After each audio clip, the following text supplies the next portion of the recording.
Are twins, identical in every way. For 80 years, Jack and Clive have played together, worked side by side. They even went to the same war and are now neighbours, inseparable men who share a very special connection that's so close most of us could never hope to understand. Richard Forbes reports.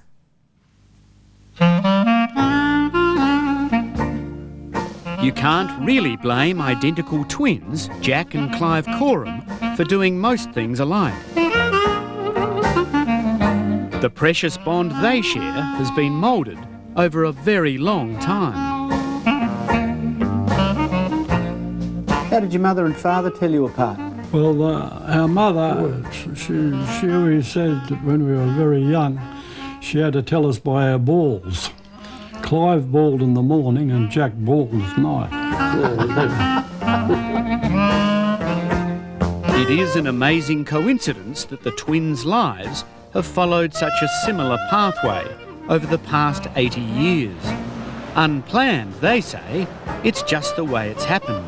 Hi boys, come and have a seat. It's not just the daily stuff they still do together, like going to the same hairdresser and enjoying heading to the local fruit and veg shop.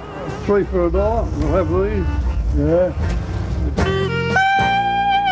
Jack and Clive spent their entire working life together and even went off to war at the same time to the same place.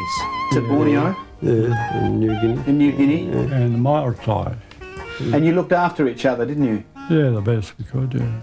Were you always together? Yeah, always in the same tent together. What's the longest period of time that you've been apart? Oh, Clive went to England. I went to England to see my son. One of my sons married, and I was away just on 2 months, so 2 months would be about the longest. In 80 years?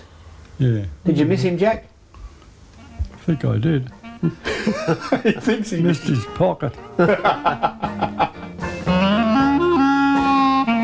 The boys even married within a year of each other, and here comes the spooky part. For 53 years, Jack and Clive have lived next door in almost identical houses. I think it was good. I don't think the wives found it too happy at first. Being next door, Jack would say, "You're going to go sneak down for a pop in a minute?" I said, "Oh yes." We'll jump in the truck, and one of the trucks, and away we'd go. Now both trucks have been parked for quite a while, but the boys still manage to sneak down for a pot at the local RSL. Now Lee, you're married to Jack. What's it like being married to an identical twin? Well, sometimes I have to wonder. I wonder whether Clive comes first or his beer and then me. That wouldn't be right. A bad third. No. And it was only as neighbours that they realised how alike they really are.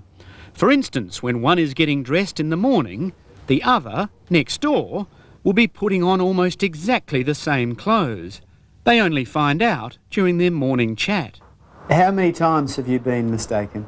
For each other? Always now, even now. Yes, looking alike has thrown up all sorts of funny stories over the years, even with the wives. Tell me, as the wife of one of them, have you ever mistaken Clive for Jack? Not that we know of. Now, I've heard with identical twins that they get up to tricks, like swapping girlfriends and stuff. I won't go into that. I don't want to brick through my window. The girl might be married now, and the husband coming in. Might be bigger than me. The only downside, they say, in being identical was when they were younger, and their dad couldn't figure out who was to blame for a misdemeanour.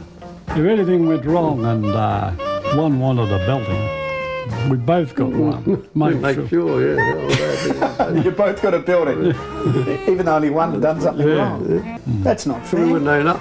Neither of us would own up to it. And that loyalty defines the twins' relationship. Inseparable. We like each other's company, but I wouldn't like to have to sleep with Jack. Not that keen.